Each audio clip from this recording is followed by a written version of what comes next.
Hai sahabat asik film, gimana kabar kalian hari ini? Semoga tetap oke ya. Yang lagi sakit hati semoga lekas sembuh, dan yang lagi kekosongan hati segera terisi ya. Agar hidup tetap enjoy, jangan lupa bersyukur dan tetap full senyum di sepanjang hari. Oke, pada episode kali ini Mimin akan ngebahas sebuah film seru yang diadaptasi dari salah satu novel populer yang berjudul Demigod and Semi-Devil, yang mengisahkan perjalanan kehidupan anak ajaib dan heroik yang selalu difitnah dan dikucilkan dari dunia perkungfuan. Sebab ia dituduh membunuh gurunya, bahkan kedua orang tuanya. Namun berkat keberanian serta satu-satunya manusia pewaris jurus 18 tapak penakluk naga, akhirnya bocah ini berhasil menemukan dan menguak dalang si penghancur hidupnya. Yadalah, bagaimana kisah perjalanan dan endingnya? Untuk itu tak usah berlama-lama, langsung saja siapin kopi udutnya dan sama-sama 1, 2, 3.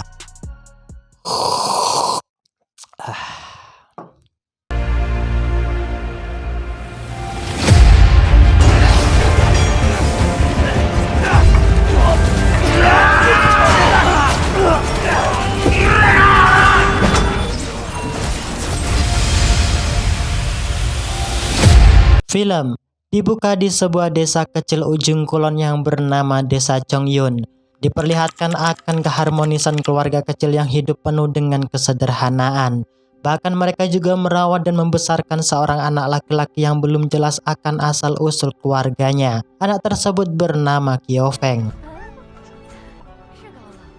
Memasuki masa remaja itulah, sang ayah menghantarkan Qiufeng di perguruan Shaolin agar nantinya Qiufeng bisa terdidik menjadi pendekar kungfu yang hebat. Dan benar saja, ketika Qiufeng berusia 17 tahun terlihat ia mampu mengalahkan dan membunuh para bandit berkuda yang sering meresahkan dan memeras harta warga desa. Karena sejak dini sudah terkenal akan kehebatan serta keberaniannya, Qiufeng diangkat menjadi tetua di Sekte Kaipang, atau lebih dikenalnya dengan sebutan Sekte Partai Pengemis. Karena namanya sudah tersohor di segala penjuru dunia perkungfuan, saat itu Qiufeng mendapatkan misi membebaskan seorang tawanan yang hendak dijadikan persembahan di kuil makam Gosu Murongbao. Ya, di sebuah kedai inilah segerombolan para biksu yang berasal dari bangsa Toba pun datang untuk mokel puasa sambil menikmati secangkir kopi hitam yang amat menyegarkan di sana. Qiufeng yang sudah tahu dari awal akan maksud si biksu tersebut, ia seketika menggertak dengan mengatakan untuk segera membebaskan tawanan yang dikurung olehnya.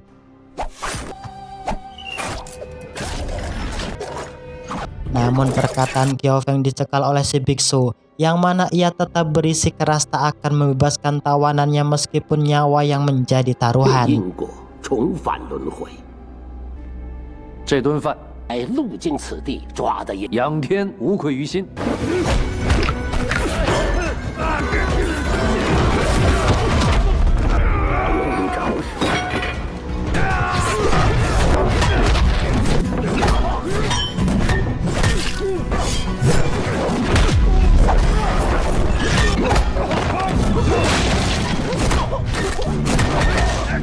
Melihat semua pengikutnya tak mampu melawan, akhirnya si biksu tua turun tangan menyerang Qiufeng dengan membabi buta.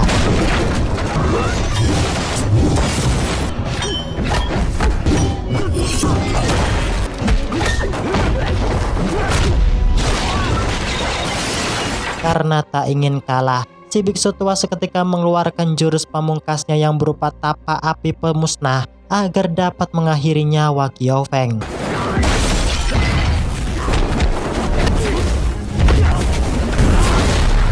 Melihat akan kehebatan jurus tersebut, membuat Qiufeng tersenyum meremehkan, dan seketika dirinya juga mengeluarkan jurus pamungkasnya yang berupa 18 tapak penakluk naga. Tentu cukup sekali hentakan, si biksu tua terpental tak berdaya lagi melakukan perlawanan. Nah, disinilah si biksu tua baru sadar jika pemuda yang usai bertarung dengannya merupakan tetua di Sekte Kaipang yang sangat terkenal kehebatannya di dunia persilatan. Selepas menyelesaikan misi di Jianghu, Qiufeng bersama pasukan bergegas pergi untuk kembali ke dalam markas. Namun, di pertengahan jalan memasuki hutan, Qiao Feng bersama pasukan sangat terkejut melihat kehadiran para pendekar terkenal dari berbagai aliran berkumpul menghentikan pacuan kudanya.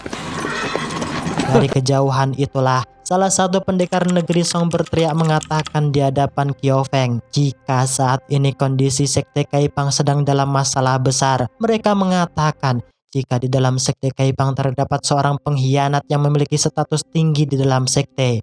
Dengan spontan, salah satu pendekar kungfu negeri Song yang bernama Bai Shijing berkata, jika pengkhianat tersebut tak lain ialah dirimu. Qiao Feng yang merasa tak melakukan kejahatan dan pengkhianatan, tentu dirinya membela diri di hadapan Tetua Bai. Namun pembelaan tersebut seketika dibantah oleh Tetua Bai sambil memberitahu jika wakil ketua Ma Yuan usai tewas mati di tangan tetua Sekte Kaipang yang tak lain ialah Qiao Feng itu sendiri. Dengar akan kabar serta tuduhan tersebut membuat Qiao Feng sangat terkejut, sebab dirinya benar-benar tak melakukan pengkhianatan, apalagi sampai membunuh orang yang selalu ia junjung dan hormati.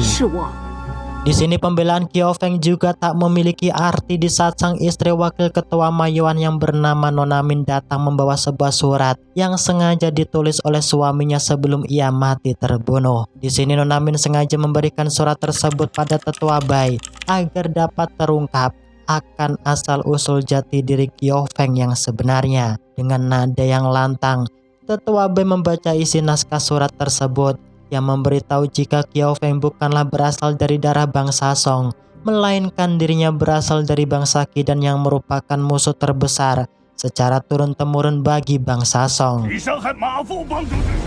Yang secara bersamaan itulah Tetua Su yang merupakan pendekar sesepuh negeri Song juga tiba di sana. Di sini Tetua Su mencoba untuk menjelaskan di hadapan para pendekar di segala aliran jika memang benarnya Qiao Feng ialah keturunan dari bangsa Qidan yang dibesarkan dan dididik oleh warga bangsa Song di saat usianya masih balita. Sebab 30 tahun yang silam terjadi pertumpahan darah di sebuah lembah yang Menguan antar bangsa Qidan dan Chong Yuan yang menewaskan kedua orang tua Qiao Feng.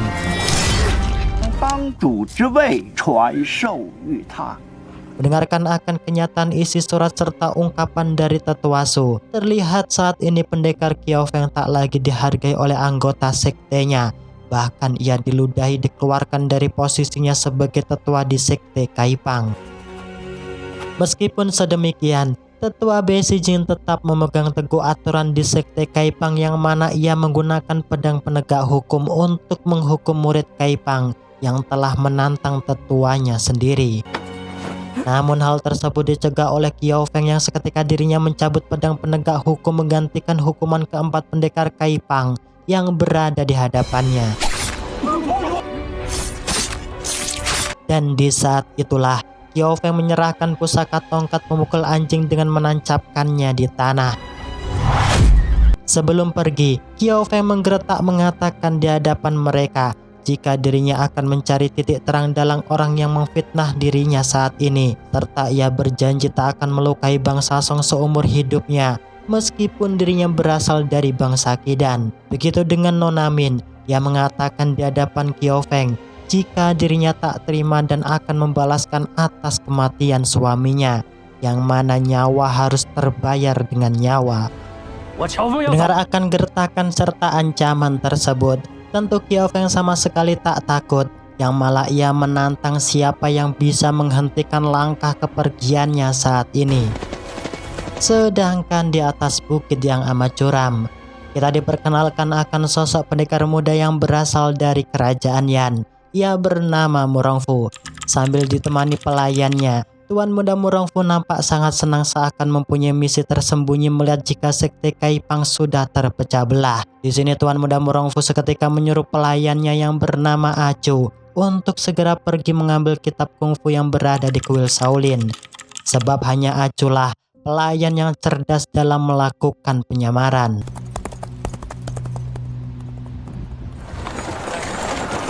Tak berselang lama esok paginya, terlihat pendekar Qiao Feng sampai di desa Chong Yuan yang merupakan tempat domisili kedua orang tua angkatnya. Namun di saat dirinya membuka pintu rumah, Pendekar Qiao Feng sangat terkejut melihat kondisi kedua orang tuanya yang sudah bersimbah darah tak berdaya. Di sini Qiao Feng mencoba untuk menanyakan pada ayahnya siapa orang yang melakukan hal sekeji tersebut. Karena kondisi yang sekarat, tentu Qiao Feng tak mendapat jawaban siapa si pembunuh kedua orang tua angkatnya.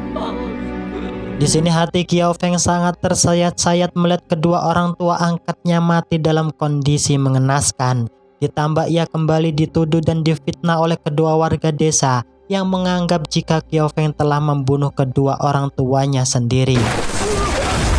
Karena hati Qiao Feng yang bakoh lan kokoh, tentu dirinya hanya dapat berlapang dada menerima ujian yang bertubi-tubi menerjang dirinya.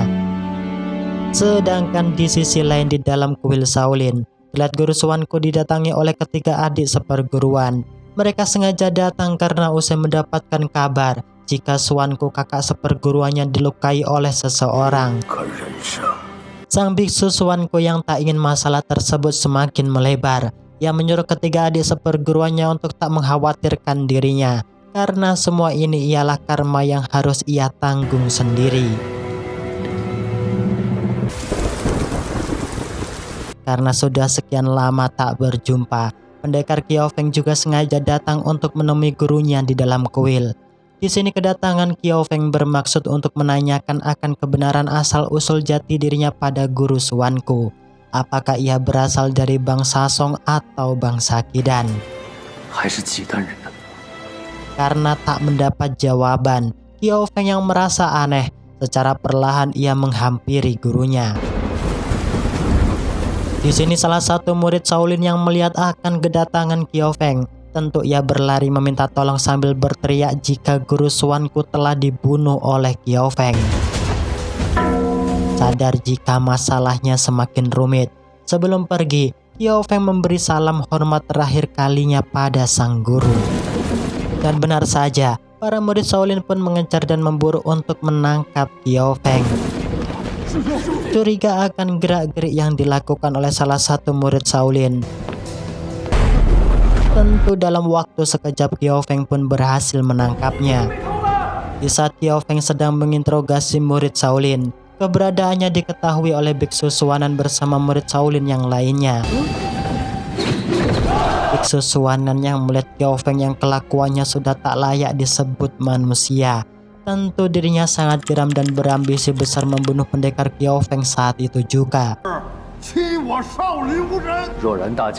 Karena sama sekali tak melakukan kejahatan, Qiao Feng dengan nada lembut berusaha untuk menjelaskan kebenarannya di hadapan sang biksu, sambil melempar mengembalikan kitab Shaolin yang telah dicuri oleh si penyusup tersebut. Karena rumor kejahatan Qiao Feng yang sudah menyebar luas, tentu biksu Suan tak lagi percaya akan perkataan Qiao Feng. Meskipun Qiao Feng sendiri ialah murid kesayangan kakak seperguruannya biksu Suanku. Ya, disinilah sang biksu Suanan seketika melesatkan jurus tapak besi Shaolin handalannya yang membuat si penyusup terpental terluka. Qiao Feng yang tak ingin nyawa wanita tersebut dalam bahaya, ia berusaha kabur untuk mengobati luka dalam yang dialami si wanita misterius tersebut. Di tempat rumah persembunyian inilah, Qiao Feng berusaha keras mentransfer energi murni ke dalam tubuh wanita tersebut yang terkena pukulan tapak besi Suanan. Merasa nyawanya tertolong, akhirnya Acu membongkar identitas dirinya yang sengaja disuruh oleh Tuan Muda Murongfu untuk mencuri kitab kungfu di kuil Shaolin. Hal itu ia lakukan agar Tuan Muda Murongfu dapat memberitahu keberadaan keluarganya. Dengan melihat kondisi Acu yang semakin parah, esok paginya Qiao Feng sengaja membawanya pergi menuju tempat keberadaan Dewa Tabib Sui. Sebab hanya Tabib Dewa Sui lah yang mampu menyembuhkan luka dalam yang dialami oleh Acu. Di pertengahan jalan, Qiao Feng pun menghentikan pacuan kudanya, berhenti istirahat sejenak sambil membuatkan bubur hangat untuk Acu. Di sini Acu melanjutkan cerita akan tujuannya mencuri kitab di kuil Shaolin, yang semata-mata hanya ingin mengetahui kedua orang tuanya. Di sini, hubungan Qiao Feng dan Acu semakin dekat. Bahkan mereka juga saling bercurah bercerita satu sama lain. Acu yang tahu dari awal Qiao Feng merupakan pendekar hebat yang disegani lawan maupun kawan. Ia menanyakan tujuan selanjutnya setelah menghantarkan dirinya di tempat keberadaan tabib Dewa Sue.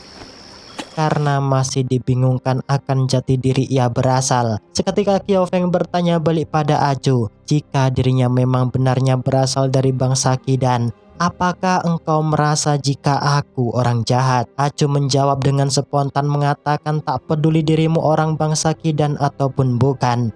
Di hatinya, Qiao Feng ialah orang yang baik. Mendengar akan ungkapan tersebut, Qiao Feng seketika terharu sebab sampai detik ini masih ada yang percaya padanya jika dirinya bukanlah orang jahat. Sedangkan di dalam markas, terlihat para pendekar di segala aliran berkumpul ngebahas rencana untuk ngeberantas Qiao Feng si pendekar pengkhianat.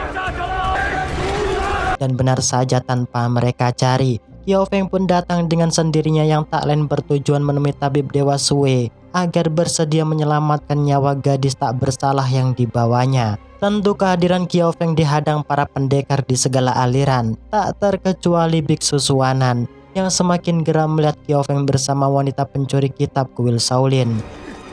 Ditambah Nonama yang tetap mengompori para pendekar agar dapat dengan segera membunuh Qiao Feng.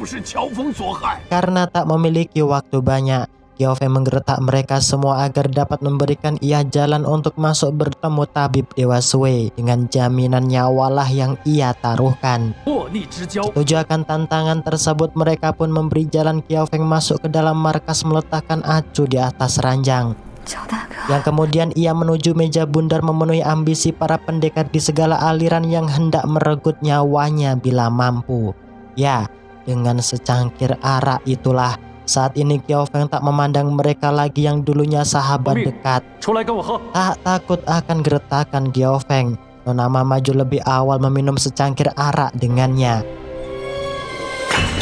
Begitu dengan Biksu Suwanan, ia mewakili perguruan di kuil Shaolin bersedia menantang Qiao Feng. Hal yang sama pun dilakukan oleh para pendekar Kaipang. Mereka juga meminum air arak tersebut sebagai tanda tiada lagi yang namanya persahabatan. Ya, meskipun mereka dulunya ialah tim Shaolin yang selalu bersama melawan musuh, saat ini terhapuskan akibat fitnah yang selalu membakar. Dan di saat itulah pertarungan antara hidup dan mati pun tak terhindarkan.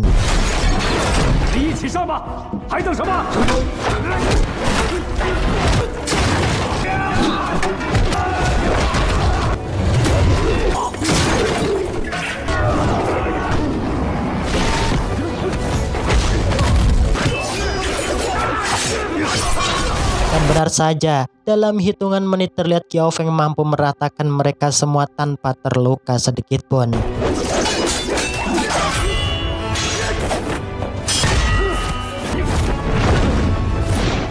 Namun keadaan hampir berubah terbalik di saat para pendekar Kaipang turun tangan menyerang Qiao Feng dengan membabi buta.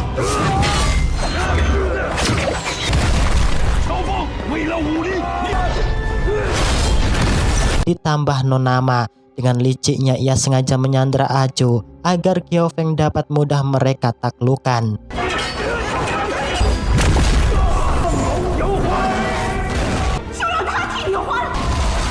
Tak ingin nyawa Aju dalam bahaya, Qiao Feng pun semakin brutal menghajar menyerang para murid sekte yang menghalangi dirinya.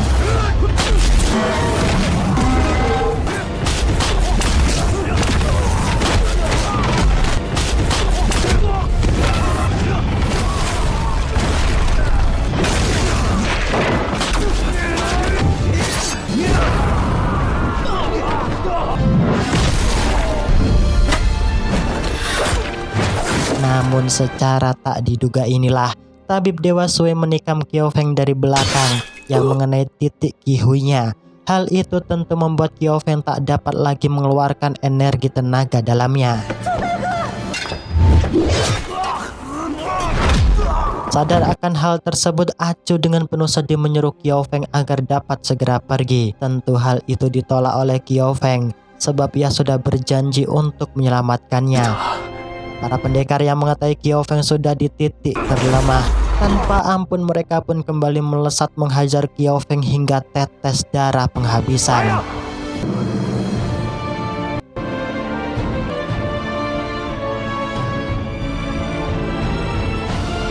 Namun takdir baik berpihak pada Qiao Feng, yang secara tiba-tiba ia dibawa pergi oleh seorang pendekar misterius berjubah hitam. Karena gagal membunuh Qiao Feng, dengan penuh dendam, Nonama menghunuskan pedangnya untuk mengakhiri nyawa Acu. Tentu, hal tersebut dihentikan tabib Dewa Sue, sebab ia sudah berjanji dan bersedia menyelamatkan Acu yang terluka. Sedangkan di sisi lain di sebuah gua terpencil, terlihat pendekar misterius berusaha keras menyembuhkan segala luka yang dialami Qiao Feng dengan ilmu kanuragannya. Dan benar saja, tak butuh waktu lama terlihat Qiao Feng pun terbangun dari pingsan tanpa meninggalkan bekas luka sedikit pun di badan. Di sini, pendekar misterius kemudian mewejangi Qiao Feng dengan mengatakan bahwa di dunia ini tak dapat terlepas dari takdir dan kesalahan. Sedangkan di dunia persilatan, sulit terlepas dari cinta dan kebencian. Karena benci itulah timbulnya benih kedendaman. Ya, karena bangsa Qi dan Dansong merupakan musuh bebuyutan, si pendekar misterius tersebut menggertak Qiao Feng agar tak mati di tangan orang Song jika ingin mengetahui kedua orang tua kandungnya. Karena identitas aslinya belum ingin dikenal, sebelum pergi si pendekar tersebut memberitahu nama ayah kandung Qiao Feng yang bernama Xiao Yuanshan. Begitu halnya dengan Acu. Seusai sembuh, dirinya berusaha kabur dari tempat tersebut dengan cara melakukan penyamaran, menipu para penjaga kuil serta membunuh tabib Dewa Sue dengan menikamnya menggunakan sebiji besi. Tak puas akan hal tersebut, Acu sengaja membakar rumah pengobatan tabib Dewa Sue sebagai ungkapan rasa dendamnya pada mereka. Sedangkan di dalam kerajaan Yan, terlihat Tuan Muda Murongfu mulai mengeluarkan pusaka pedang kematian handalannya. Di sini ia memiliki misi menghancurkan semua dunia persilatan agar kerajaan Yan dapat berjaya dan berkuasa sepenuhnya. Salah satu pelayan kerajaan Yan yang mendapat kabar jika Acu masihlah hidup, ia melapor akan kenyataan tersebut di hadapan Tuan Muda Murongfu. Merasa misinya berjalan dengan mulus. Esok harinya Tuan Muda Murongfu sengaja pergi untuk mencari titik keberadaan Qiao Feng. Dan benar saja, terlihat Qiao Feng menghampiri rumah tabib Dewa Sue. Namun setibanya di sana ia sangat terkejut, sebab rumah pengobatan tabib Dewa Sue sudah hancur rata dengan tanah. Sadar jika Qiao Feng berada di sana, dari arah belakang Tuan Muda Murongfu melesatkan serangan menghantamkan balokan kayu ke arah Qiao Feng. Tuan Muda Murongfu yang tahu akan kemampuan teknik bela diri serta ilmu kanuragan Qiao Feng sangatlah tinggi. Ia sengaja membujuk Qiao Feng agar bergabung bersamanya menjayakan kerajaan Yan. Tentu tawaran tersebut ditolak oleh Qiao Feng, sebab ia yakin di balik semua ini ada seseorang yang sengaja menghasut dan memfitnah dirinya yang membuat ia terkucilkan di dunia persilatan. Mendengar ungkapan tersebut sebelum pergi, Tuan Muda Murongfu sengaja memancing Qiao Feng dengan mengatakan jika Acu bersama dengannya. Tanpa Qiao Feng sadari, ternyata Tuan Muda Murongfu membawanya di sebuah lembah pegunungan Yanmenguan yang merupakan tempat tapak tilas kedua orang tua kandungnya. Ya, di sini Qiao Feng membebaskan rakyat bangsa Qidan yang dijadikan budak dan ditindas oleh bangsa Song.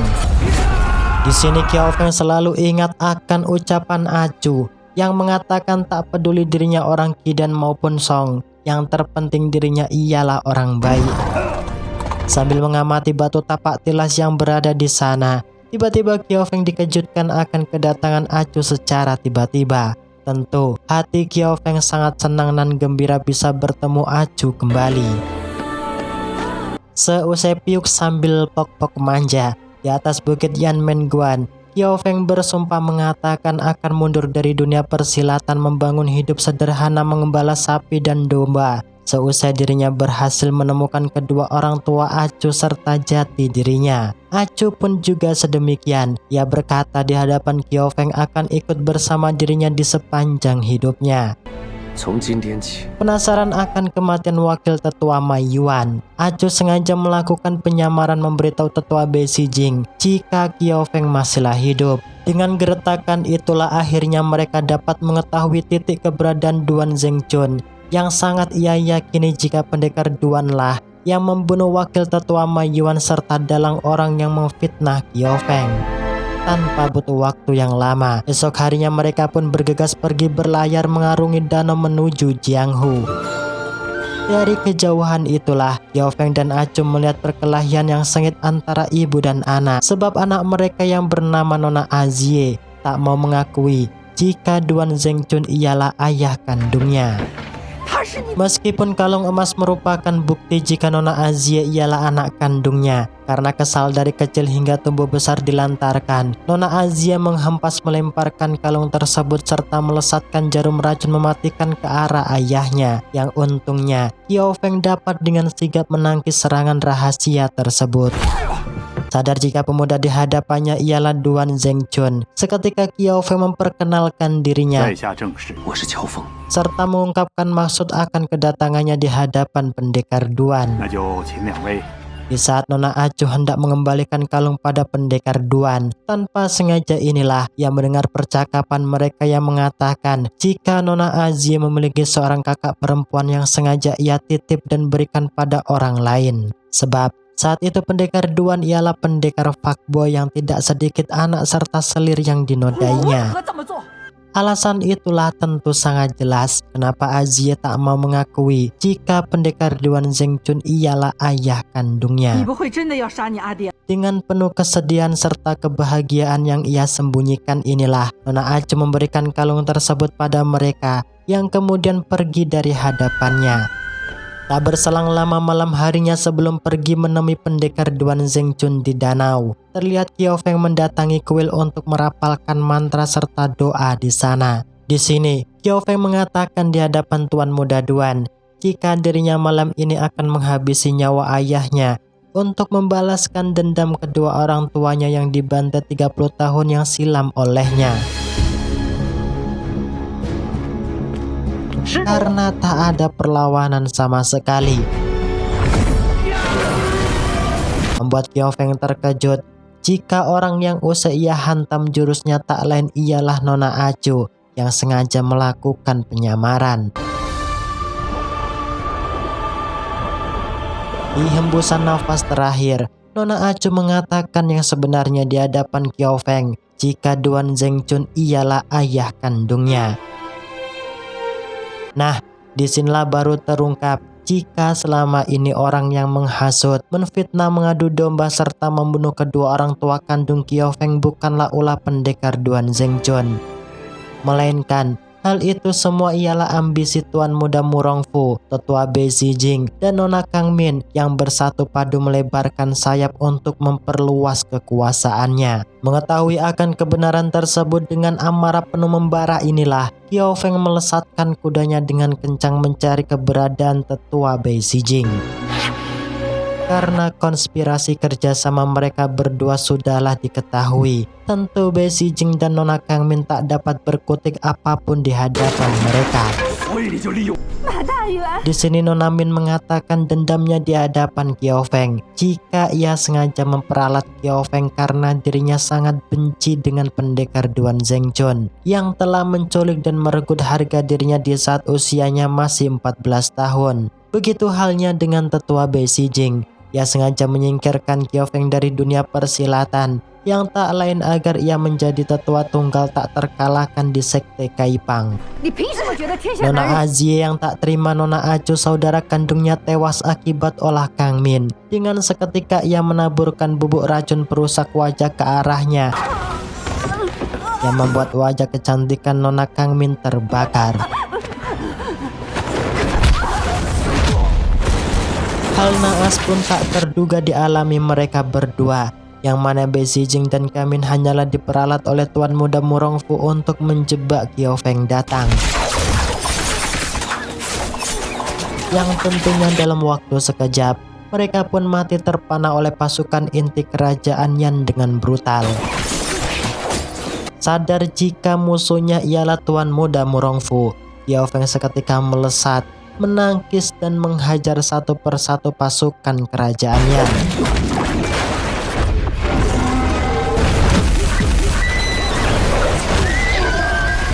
Tentunya kehebatan ilmu kanuragan Tuan Muda Murongfu tak bisa dianggap remeh. Sebab jurus 18 tapak penakluk naga yang dikuasai Qiao Feng serta racun mematikan yang dilesatkan Nona Azzie tak mampu melukainya. Qiao Feng yang tak ingin nyawa Azzie dalam bahaya, ia pun berusaha menyelamatkan dan menghajar satu persatu pasukan kerajaan Yan dengan amat brutal.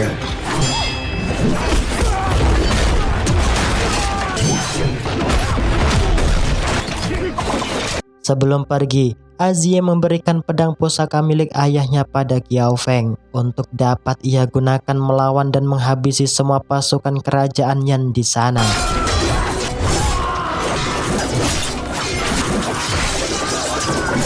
Sadar jika pasukan intinya tumbang, dari arah belakang Tuan Muda Murongfu melesat berduel mati-matian dengan Qiao Feng.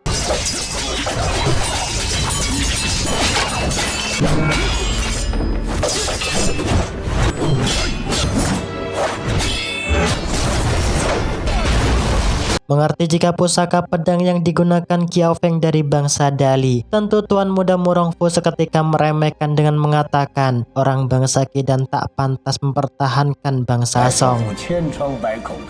Tahu jika dirinya berasal dari bangsa Khidan, Qiao Feng mengatakan di hadapan Tuan Muda Murongfu jika yang ia bela saat ini ialah keadilan. Dengan sengaja, Tuan Muda Murongfu kabur melarikan diri agar Qiao Feng dapat mengejarnya. Nah, disinilah Qiao Feng sangat sedih melihat semua para pendekar bangsa Song yang merupakan sahabat baiknya mati terbunuh dalam kondisi yang mengenaskan. Tak terima akan perlakuan tersebut, dengan amarah yang berapi-api, Qiao Feng melesatkan jurus 18 tapak penakluk naga ke arah Murongfu. Namun, hal itu dapat ditangkis olehnya dengan menggunakan jurus tapak pengubah bintang yang membuat Qiao Feng tak lagi berdaya. Di saat Tuan Muda Murongfu hendak mengakhiri Qiao Feng, di bawah alam sadarnya, Qiao Feng ingat akan wejangan mendiang gurunya yang selalu mengajarkan arti keikhlasan dan sabar. Nah, dari situlah Qiao Feng seketika bangkit berbalik menghajar Murongfu dengan kekuatan full overpowernya.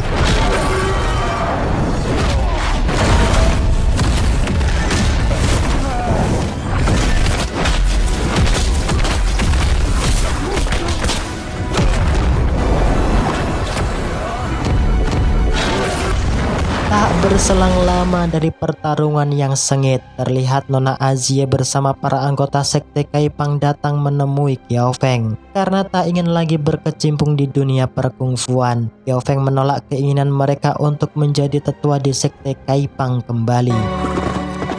Dengan melesat menunggangi kuda inilah, Qiao Feng mewujudkan keinginannya untuk menjadi orang biasa, mengembala sapi dan domba, sambil berangan tak melupakan kekasih hatinya.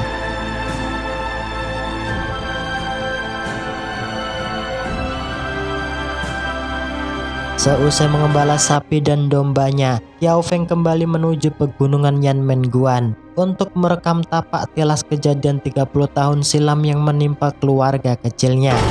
Nah, di akhir film inilah baru terungkap jika yang menyerang dan membantai kedua orang tuanya berasal dari kerajaan Yan itu sendiri atas perintah Murongbao.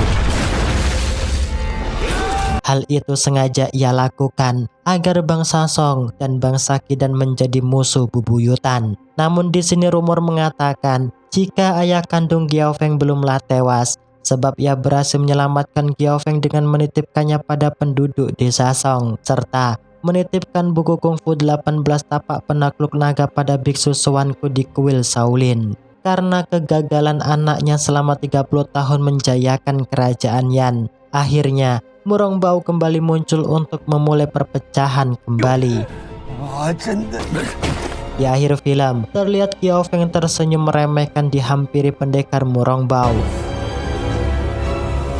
Hingga pada akhirnya, hal yang tak diduga-duga pun terjadi, yaitu film pun berakhir. Oke, terima kasih untuk kalian yang menonton video ini sampai selesai. Jangan merasa sok bener hingga dirimu selalu menyalahkan bahkan mengejas buruknya seseorang. Sudahlah, saya Mimin Asik Film pamit undur diri karena mau bayar utang di warung Mbok Darmi. Saya Mimin Asik Film, bye-bye.